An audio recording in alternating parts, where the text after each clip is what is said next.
প্রভু বুঝতে পেরেছি দীর্ঘদিন যাবত ধরে যদিও তোমার গোলামি করে গো সঠিকভাবে মনে হয় তোমার গোলামি করতে পারি নাই, এই জন্য বুঝি তুমি আমাকে জাহান্নামের আগুন দা জ্বালাইবা। প্রভু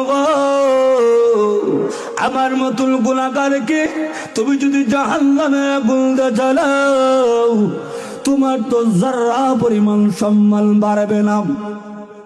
আর যদি তুমি আমাকে মাফ করে দাও, তোমার তো যারা পরিমাণ সম্মান কমবে না।